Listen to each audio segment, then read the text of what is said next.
Welcome into the RotoViz Fantasy Football Podcast. It's me, Colm Kelly. I am delighted to be joined today by Erik Beimfohr. We're going to talk a little strategy on today's show, and maybe even, let's spoiler alert. We're going to talk some zero RB on today's podcast, which I'm excited to do. It's March. There's not enough. We're talking too much rookies here at the minute. We might do that on another episode. We're going to talk a little bit about zero RB and how the landscape of fantasy football has changed from 2024 to 2025. Because, as you do your season reviews, you look back and you start to see what happened. Or even this year, very much during the season, there was lessons that you could not really change because the drafts had occurred, especially in the best ball streets. So I'm going to kick this off with a nice, pleasant question for you, Erik, to kick things off. Is how are you doing as we get ready to record here today?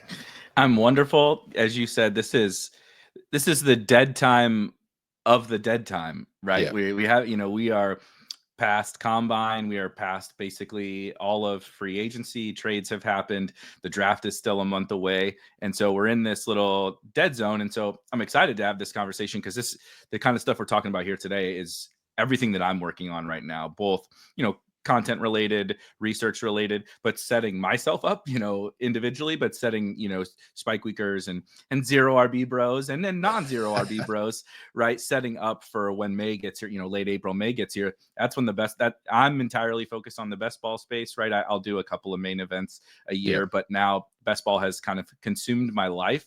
And it's a really good time to dig into a lot of the stuff like we'll talk about here today. Lessons learned. What are things that maybe you feel like you learned something, but it was really just NFL's chaotic, man. Sometimes things happen in a season that it doesn't mean it's going to happen next year. And what do we learn from? I always like to say what's interesting and what's like a lesson. And most of the time it's actually some things are just interesting or crazy. And it's not necessarily a lesson, but delineating between the two is this part of the year, I think is the best time to try to do that. Yeah, it is true. So you mentioned the dead zone. There's not many dead zones in the NFL calendar, particularly with best ball now exploding. If you go back 5 years, it's completely different. We would have been searching for things to fill topics at this point. And it's now it's just best ball is going all the time. It does not stop.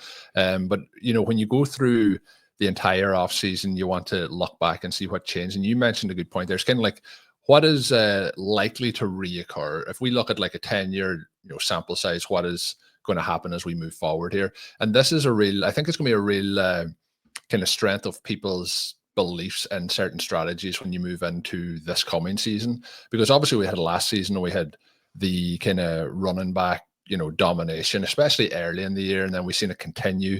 Sometimes you might see it tail off as the season goes along, but that wasn't the case. But before we move into the zero RB element, what was the biggest lesson that you think from 2024 that may influence your 2025 drafting?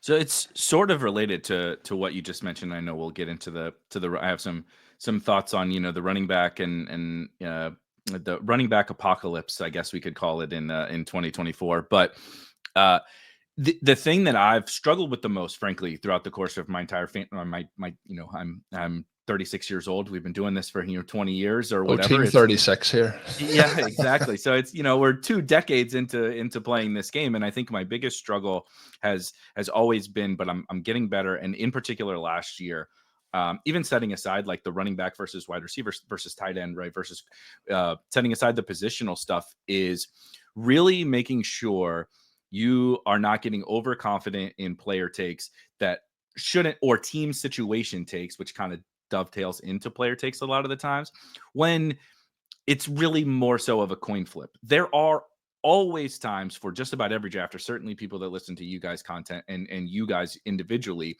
as analysts and players, you have certain players, certain teams that you have an edge on the market, right? You have identified a certain player, a profile, an archetype, a team situation that is really advantageous to, right, put your chips on the table for that player. The problem becomes, and what has been a problem for me, is not that doesn't exist. Not every single player in the player pool, not all 32 NFL teams, do you have some crazy edge in your analysis of how this thing is going to go. And so really taking the time to understand what is something that I can really exploit in the market, right? If you loved, as an example, Bucky Irving last year, you loved him as a prospect. He was, you didn't love Rashad White, but the Bucks offense was really good. You identified one of the perfect picks, the exact kind of player that we're targeting, no matter what structure, right? Bucky Irving fits on every team. Every super team. late. Yeah, every team. You just want him. It doesn't matter who you took in the first 5 rounds. You want Bucky Irving. The same thing was for Kyron Williams a couple years ago. Yeah. Right. If you just identified Kyron, and the Kyron one specifically, I was lukewarm on Bucky being a 0 running back, bro. You naturally get a little overweight on the Bucky Irvings of the world, even if you don't love them. But Kyron was basically my highest owned player in best ball two years ago. And so I identified that, and I had a good season, but I felt like I was picking a lot of coin flips, and right every time I took tails, or every time I took heads on that coin flip, and was like, if you hit your stands, these couple of edges that you think you found, Kyron Williams, right, Bucky Irving, Brian Thomas, Lad McConkey, whatever, if you find those edges, Brock Bowers, a lot of rookies, if you find that edge, you don't then also have to say, well, I know better between this 3rd round pick and this 3rd round pick every single time. And again, I'm coming from a best ball perspective where we draft hundreds or thousands of teams. I drafted 1,500 teams last year. Over 1,500 teams, you don't have to take the same step. You don't have to take 0 of this 7th round pick versus 25% of this other 7th round pick when you've identified that it's pretty close to a coin flip, right? Or 60-40 or something. If a certain player is, on your absolute do not draft list, say it was Rashad White, right? You've identified this Bucky thing that also says I'm not taking Rashad White in the 6th round. Great, right? That's good. That's fine. But if you just say, I know better between, Jamison Williams and Lad McConkey, it's like, do you really, do you really know this? Like, is it that big of an edge? Maybe you do believe that it is, but I think the process of identifying those situations that are much closer to coin flip, you may feel passionately about them, but you have to step back and say, like, is this my edge? Right? Is this my edge over hundreds or thousands of teams or tens of teams? Is this my edge, or is Bucky, right? And again, like, I like Bucky, Lad, Brian Thomas, Brock Bowers, maybe some Jaden Daniels, right? I like all of those guys, and those feel like the best picks on the board. Do I also have to take that stand in the 4th round, of this guy if they're pretty close? And so I'm still very far from perfect at that, but it's the big thing that's stuck with me for the last 2 years that I feel like I can really keep getting better at, because I think the market is giving us really advantageous opportunities like the Buckies, like the Kyrons. And then there's other spots where they're not necessarily giving me some big edge, but I keep thinking I can outsmart, variance. I can outsmart chaos and all of that. And that's where I want to stray away from and lean into the actual big edges. Yeah, and there is a part of that where you can have your like player takes or player edges that you feel you have, but a lot of those get developed by ADP. And we mentioned best ball, and that's the context that we're looking at a lot of this from at this time of the year. But a few years ago, it would have been like June, probably July, when you have like solid ADP before best ball explodes. Now you have it now, but it's about seeing where the players that maybe you like versus what your ranking is of them versus where they are going. And it's trying to get that. But like last year, and again, going back to like the biggest lesson could have been last year to draft Saquon Barkley. But I know in hindsight, if I went back, if I knew he had the season he had, obviously you would draft him. But if I went back now and did those drafts again and like was playing like the law of averages that I think is going to happen season on season on season, he wasn't in the conversation for me at those picks at any point. Like I wasn't taking him over the players that were available. And you could say that should be my lesson. But then the profile that you're chasing this year to be Saquon Barkley at the 1-2 turn last year is less likely to repeat itself than the way that we're trying to get those guys like the Bucky Irvings that we see each year kind of come out. But the other part of that is like I like Bucky Irving, and to tie it in with Saquon Barkley last year, Will Shipley was another player that we liked a lot of. That pick ended up like it didn't give you anything over the course of the season, and in another year that could have flipped quite differently between Bucky Irving, arising and taking over the backfield versus what happened with how it all played out to the Eagles. So it's very hard. It can be easy to get caught on this is what happened in 2024. I can't make that mistake again of not taking Saquon Barkley. So I have to chase the running back in the early second this year. But it's very unlikely that the perfect storm comes all together again for that exact thing to happen, which was just a pure historic season. The one, like I was going to say, running back should have been drafted. I was very intrigued with the Derrick Henry move to Baltimore and then him at his ADP. There was some there, but not enough. I was still, and that would be kind of the one that I'd be like, I like this. The price isn't as early. Maybe I should be dipping more toes into that. But the part that gets interesting as the season progresses, you can feel in those early weeks. I remember like week 1 through 5 last year, you're like, everything is going wrong here. This is not what I had planned. Like my highest exposed players last year were Xavier Worthy, Bucky Irving, and Brock Bowers. By the end of the season, it starts to turn around. But even the Xavier Worthy, all you were seeing was like incomplete passes on potential touchdowns. But then you work your way into the playoffs and he's phased in more. But then you get to the Super Bowl and I know they got blown out, but he has a big game there. Like there's a lot of things that like that could have happened in week 3 or 4, and the picture's very different. Like he had the touchdowns in week 1, but it's that balance of like your process versus just that one season of results and how it played out. So I think that's a good jumping off point to move into the running back success in 2024, because there's no way to play it, other than it was a massive success. You had the Derrick Henry season, Saquon Barkley. Obviously, CMC was out for the majority of it, so that's a downside for whoever drafted him there. But like even the likes of a Josh Jacobs with a massive smash season as well. So with that, I guess, when we're talking about zero RB and hero RB and our thoughts, moving into this season, do you see that as a potential positive for zero RB drafters? I think, we had moved to like zero RB was like winning when it got to especially the big tournaments in best ball as well. They were in the mix, and then it peaked last year. I felt like the players that you want to draft in a zero RB roster were a half a round to a round to maybe sometimes 2 rounds ahead of ADP. I'm interested to see this year how much of a knock we see on like, well, the NFL has completely changed. We're playing now with more 2 high safeties and trying to stop deep passes. We're trying not to complete anything that's beyond 10 yards down the field. Like some of the quarterbacks aren't as good, so the defenses are setting up to maybe allow some running back success. And then obviously that's going to change the way people are drafting their teams. What's your kind of big picture here for zero RB in 2025? Yeah, so a couple things piggybacking off exactly what you said, I guess kind of starting at the very end. The most interesting thing to me about like what you're saying, if someone came to us and said, the NFL landscape has changed, right? So the passing games are just not going to score as many points. It's going to benefit running backs, like exactly like what you said, because of how defenses are playing, because of how offenses are adjusting to how defenses are playing, whatever. I would say that's good for all running backs, not just the expensive ones, right? Yeah. That's good. That was good for Bucky Irving.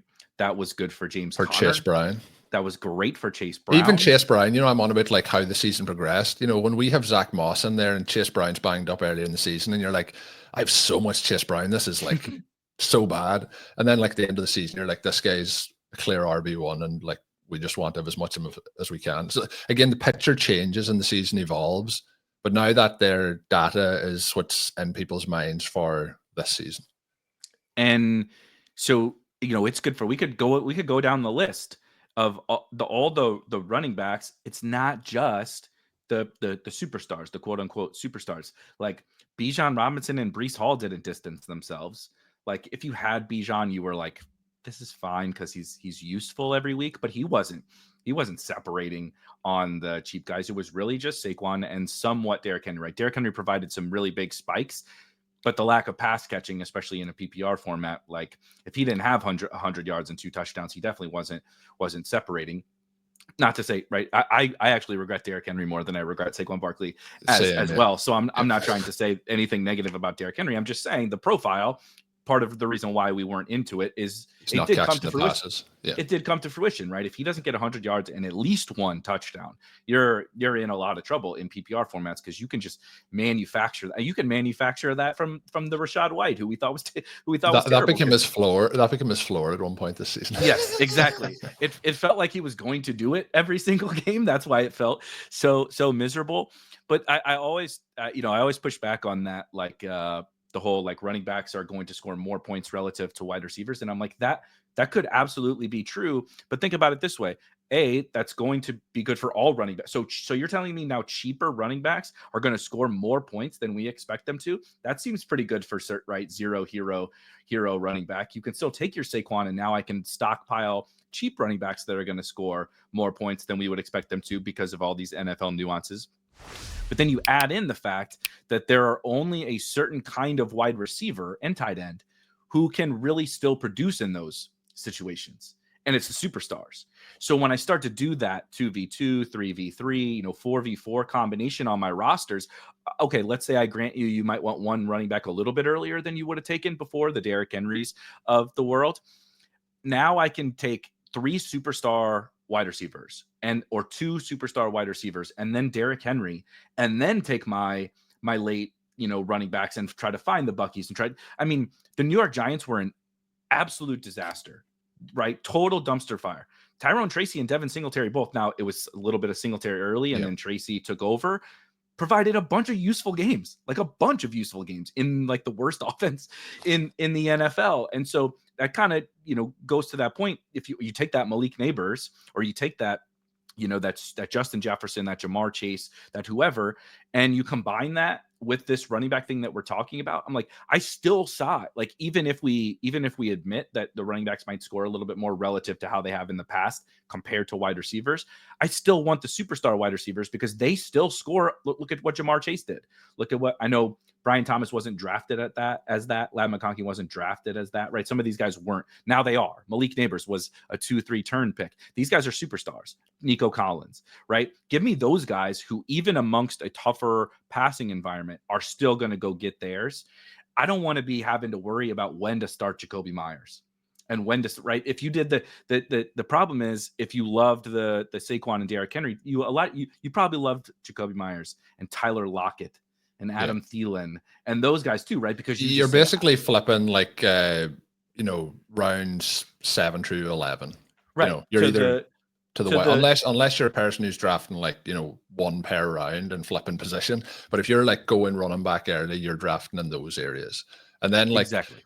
The success of your team is really going to be determined by if you had, and you mentioned a couple of years ago with the likes of Kyron Williams, but if you had Puka Nacua, if you have those guys, they'll win you your league no matter kind of what you're really doing elsewhere. If you get those kind of skeleton keys like Saquon last year, you need to put the puzzle together. But sometimes the puzzle is like, did you draft Jamar Chase and Saquon Barkley? That right. team is advanced. That's kind of, and then the difference is if you have those two players and that's what gets you through in best ball to the next round, you're going to be sitting in a situation where, unless your team is built out well, those two players have to continue to do it through the playoffs.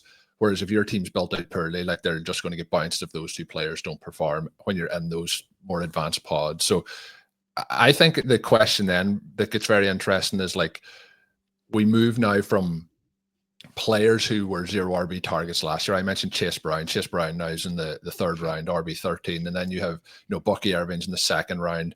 These guys are all the way up. So when you have a 0 RB player that hits, is a case that people also fall in love with them players because they give them success the year before. And then it's a case of, if they're that good, well, they should be still going as second round players. But last year I drafted them in the 8th round. Do you chase those guys up the board? Do you just play it by draft? Is it just a case of take it as it comes to you in those drafts? Those have to be the hardest. Yeah. Like Achan fell into this like 2 years ago, and then last year it didn't hit the heights that people hoped, but he's still going now in the early second round. So it's a case of like, I think there'll be recency bias with all these things, but it is really hard to, you just kind of have to say, I'm refreshing my script and I need to find the guys of those profiles that were available last year. Like somebody like a Jalen Warren, for example, who's going kind of in the 8th round now. Certain players like that, you need to kind of just go in with fresh eyes and find those profiles. This year it might be trickier to do, especially pre-draft, because there's a lot of names now, particularly on Underdog, that are in that 8 through 11 range that actually feel quite like dead zone running backs. So it's kind of a little bit different. And I think that becomes, again, it's the evolution of fantasy where there's more information, there's more content, there's more people talking about the profiles you want to draft, the players you want to avoid. And I do think when you look at ADP at the moment, there's still guys in there that really should have no business being like in the 5th round.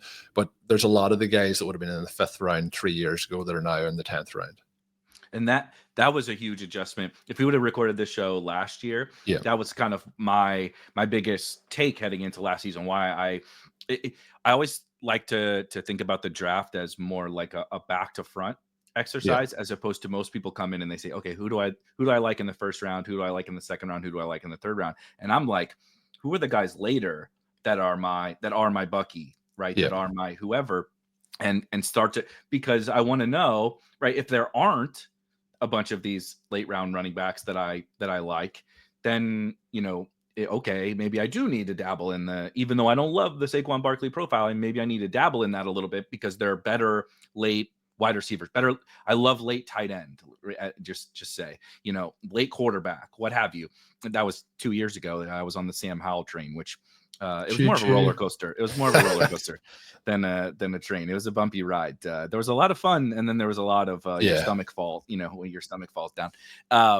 What I had, I was very much in on Sam Howell, and I know a lot of the listeners of the OT podcast would have followed us on that. There's a lot of dynasty questions that come in still that have Sam Howell on those rosters. No. But what it started off like and what it wanted to feel like was almost like what Bo Nix did this year. He's seen it through to the end, and but we were on the Bo Nix train too, so that was good. Yep, same. I actually had Bo Nix over Drake May in my rookie rankings, which Drake May looks awesome. You could scramble those guys. You could scramble those guys up now, and it doesn't really matter. But I really liked Bo Nix, so I feel good about that. I feel good about the Broncos, frankly, heading into this season. They're in a pretty good spot. But if we're drafting right, that like back to front stuff, the first thing if you really spent the time last year, you could have identified that exactly like you said. Okay, why was the dead zone an issue? It was because we were taking 10th round players or 8th round players in the 4th or the 5th round. Yeah. Well, if I move them now to the 10th round, they become pretty good picks, actually, right? Last year, you could come out of the gates with like the starting Bengals running back, the starting Cardinals running back, James Conner, who just apparently is ageless and crushes every guy was, closer to death probably at a young age from an illness, and now he's just crushing in fantasy every year. But there was right, and historically, I would have said, my stubbornness would have said, James Conner is not the archetype of player that I like. Right, older, can easily be replaced, injury prone, but he would have been in the 4th round. And that's why you actually didn't like him, because of the price, not necessarily because he's not going to score fantasy points. And so I dove into that range. Like that was like the pillar of all my drafts, was that, round 7 to 10, 11, whatever, running backs. And there were misses, of course, within there, but there were also massive hits. Like you mentioned, Chase Brown, there were minor hits from within there. There was just a plethora of options that I thought were dead zone-ish players. We can argue the specifics, but somewhere historically dead zone-y, and the wide receiver drop-off would happen somewhere in the 5th or 6th round range, something like that. Once the lads and the BTJs and stuff, JSN came off the board, it was like, oof, this gets pretty rough. And so then you happen to get this running back range that was just there were so many options, right? It was a buffet. You could choose, everybody could choose whatever they wanted in that range. And so that drives your decisions. To your question about, this year, that's the same thing I'm trying to do. It's really, really easy to fall in love with the guy that hit last year when you were on him, right? If the guy hit last year, it's really easy to double down and say, no, I just don't really think Chase Brown is that good. It was just volume, all that. And it's not that you're wrong, but it's easy to get anchored to your take. And again, same thing last year. I'm not saying Achane was a bad pick in the 2nd round at all. I'm not saying that. But if you were really, really in on Achane the year before, it's really easy to say, see, I told you he's awesome. Now he just needs some more volume. And so you're not necessarily wrong in any of those stances, but it's really important not to again, take a step back, assess it for the truth of it, not your emotion, that goes into that. And I think every year presents a ton of those unique opportunities. I do tend to I enjoy it more maybe, but I also find it to be more exploitable in trying to find the next one. right? It happens every year. We may not know who they're going to be every single year, but these guys emerge every single year and they end up being the best picks, right? The mid to late round guys that emerge, whether it be by they're just super talented, chaos breaks out, injuries benefit them, the NFL stuff that we're talking about, we don't really know exactly what it's going to be, but there's so many different opportunities for a ton of different guys, and we just know there's like one thing that we know in all of fantasy. It's these guys are going to pop out. So I tend to focus on those a little bit more because I know it's going to happen. I just got to try to uncover them. Yeah, and I know obviously there's drafts going on currently, so you have to draft those teams now, but when you're looking bigger pictures goes along post I always talk about pre-NFL drafting rookies as a real advantage where you can see them jump up in value, but you're also going to see like certain players, if they get through this draft unscathed, maybe a Tyjae Spears, for example, who's in the 12th round moving up if he doesn't have severe competition around him. But you'll also see some of these rookies. So when people look at ADP at the moment, they'll say like, there's nothing available here. But that'll be because after the 10th round through the 15th round, the majority of those are going to be aged players that are beyond it, or else they're rookies. And people don't have the faith yet to be like, I don't know where he's playing, so I don't want to take him. But it's certainly post NFL draft, I think that picture changes. And the reason it's good to draft them now is that some of them are going to end up being in the 10th, 11th round. But we're on about, it's interesting. I do phrase that with the running and Max about, chasing them up the board. I've no problem chasing like the tight ends up the board, Trey McBride, Brock Bowers, all those guys.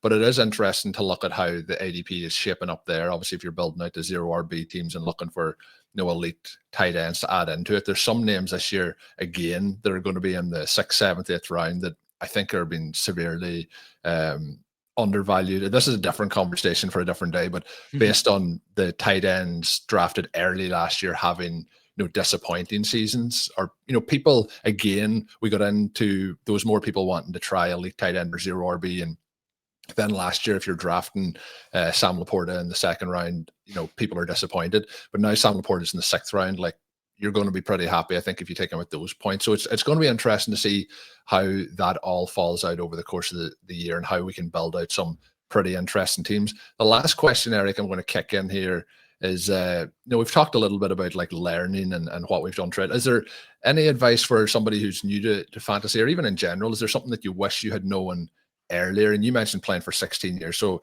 I would say almost we should be capping this to the last 5 years, because I do think that is truly the new era of fantasy, both even from Dynasty, where like Superflex has become like the common format. But anything that you wish, like, oh, if I knew that 3 years earlier, I would have been like, my teams would have been so much better.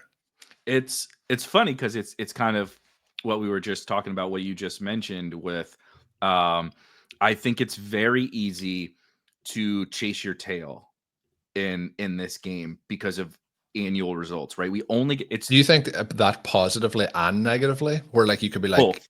I missed out on that player last year, so I don't want to draft him this year? Like Saquon Barkley, I'm saying Saquon Barkley hit, but I don't want to pick him in the top 5 picks this year. But could that also be a crutch, or a thing that comes back to sink your teams again this year? Yep, it can be, it can giveth and it can taketh away, right? But the big thing is, so many of our opponents do it because like it's very easy to fall into. We only get to do this thing once a year.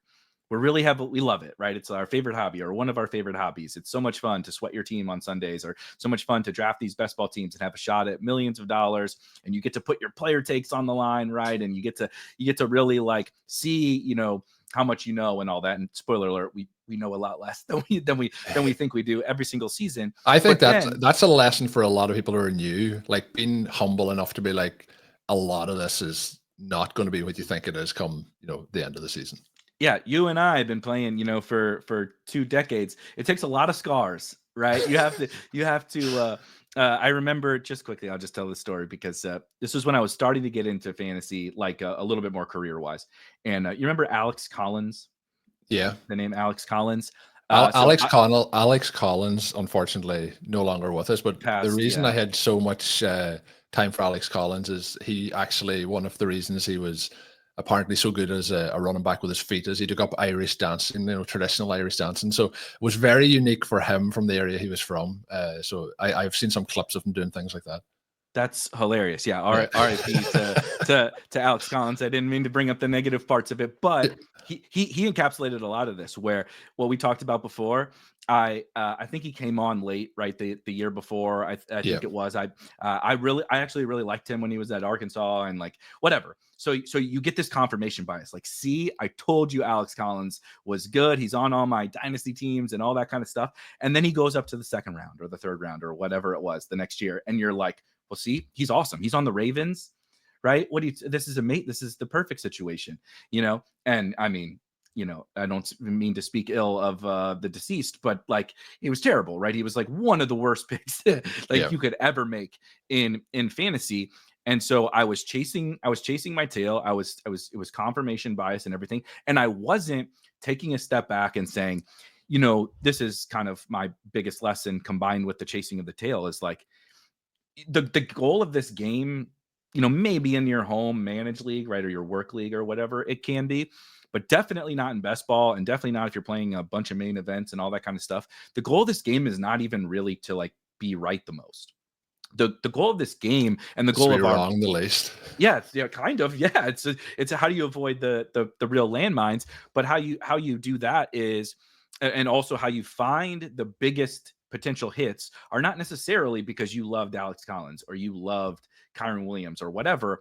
That can work out sometimes, but a lot of the times it's finding the situations like that, the market that our opponents are giving us that are really exploitable. And that usually dovetails from the fact that we chase our tails, right? Rich Rebar, our good friend, Lord Reeves, always loves to say, I've stolen it from him. I said it a million times. I said it more than him at this point. Talks about skate to where the puck is going. Yeah. Right. Or like if you go watch a little kid's soccer game, all 20 kids are just hovered around the ball. And if one kid would just learn, like, go away from the pack, right? You can score that way. Yeah. You can score over there. That's how I think about especially best ball, where everybody's like, let's look at last year. Let's look at what happened. What won, right? How many quarterbacks do I need to draft because they had X advance rate and all that? And it's like, honestly, most of that stuff doesn't matter. I want to dive into what, based on the market, are our opponents giving us that are potentially exploitable edges. I do think, to the earlier conversation, that kind of zero RB became very in vogue over the last couple of years.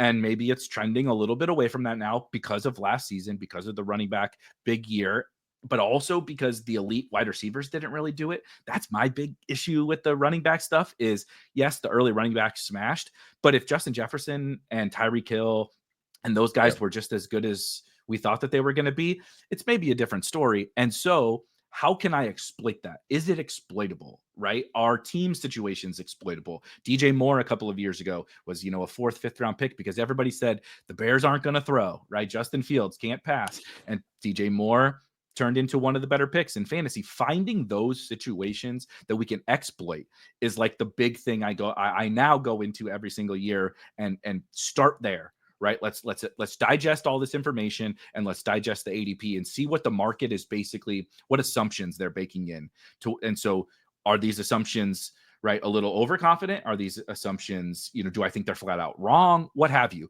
And finding the things that they can give us that are super exploitable, right? Rashad White as a 5th round pick and Bucky Irving as a 16th round pick. That seems pretty exploitable, right? Cam Akers as a 3rd round pick and Kyron Williams as a last round pick. That seems pretty exploitable. There's always going to be that stuff. Sometimes it's structural. Sometimes it's a team. Sometimes it's a player. But finding those things are what's more important than you saying, I know Alex Collins is better, right? I just know Alex Collins is good. That's not really going to get us anywhere. And it's also not going to create the biggest hits. We want to have the huge hits because they can carry mistakes, right? You can have whiffs if you find the huge hits, and the huge hits generally come from the market missing something or underpricing something. Yeah, and I would think of that as like big swings, but not necessarily big swings from what your perspective is, but big swings versus what the market thinks. And I mentioned last year, like I mentioned Bucky, but the other one was Brock Bowers. And that was something that Sean talked about a lot, but I felt was egregiously mispriced. Yep. People thinking of like a rookie shouldn't be going that high, but we had just seen Sam Laporta doing it. So I'm interested now when these rookies are drafted, do they kind of synthetically get pushed up because we've seen back-to-back rookies have successful tight end campaigns? But there's a lot of that of just trying to, be aggressive and balance out your team across the board. I'm excited for this year to see how it plays out, because I felt like last year was a perfect storm. But I said about like the 10-year sample size of data. In 4 years, we could be saying the NFL has completely changed, and like, it's not going to work. But looking back, like, it's basically like we're looking back at 2016. We're almost going back 1 decade to the last time that perfect storm kind of occurred. And then the following year was like the running backs got obliterated the following season. Now, that probably won't happen to the same way, but you mentioned some of those elite names, or even the guys like that you would have been optimistic about. Like, if you had told me Brandon Ayuk misses the season, you would have said like, well, Deebo Samuel's going to go off. But like, he missed the season, Deebo Samuel tanked. There was like so many things in those areas that didn't work out for the wide receiver position. So it's going to be, I think, very intriguing this season. But you mentioned Spike Week at the start. Eric, do you want to let the listeners know what they can find over there, what you've got going on? Yeah, spikeweek.com. We are the very first entirely best ball focused community, but also we specialize in tools and data. We have a myriad of tools. I mean, I couldn't even list them all. We'd be here for another hour if I was listing them all. But kind of our bread and butter, if you're playing in the Underdog streets, we support DraftKings and drafters. We have what we call the Draft Hacker, which is an overlay onto your screen while you're drafting that will show your exposures. It'll show the playoff schedule. It'll show there's a long list of different information that you can customize. So we're not choosing it for you. Whatever you want to see while you're drafting, right? Combinatorial ownership. How many times have I taken Brock Bowers with Jaden Daniels? You can show that kind of stuff, like in tons, and player age, right? How many spike weeks did they have last year? Tons and tons of stuff that you want to see while you're drafting. And then a tool that kind of pairs with that we call Draft IQ, where once you've drafted teams, you can really dig into what does my portfolio of teams look like, right? How many 0 RBD teams do I have? How many, Eagle stacks do I have? What do my Saquon, right? Search Saquon Barkley. What do my Saquon teams like actually look like? Who's paired with him? All that kind of stuff. See what your opponents are doing. That's probably my favorite thing, is you can see who your opponents are drafting together, how often they're drafting 0 running back. What do Saquon teams look like? You can dive into all that stuff with the tools that we have. Just $40 a month or $300 a year, one low price. We do have rankings and content and all that kind of stuff, but our bread and butter is, of course, the tools for best ball. And everybody should check that out, because we're a month away. And I tell you, it changed my life. We built them because we want to use them, not because we thought it was even some big business. It's a bunch of best ball sickos who wanted something like this, and we put it together. So yeah, spikeweek.com. Be sure to check that out. And also you can follow Erik on Twitter at Erik Beimfohr. That information will be in the show notes for today's show. This was the Fantasy Football Show. My name is Colm Kelly. Make sure you are subscribed to the feed. We'll be posting here more regularly as we move forward, because I have a spoiler alert. Erik is going to be back here for another edition where we talk some more of the up-to-date stuff with NFL free agency and what we're looking at moving forward. So until we are back, have a good one.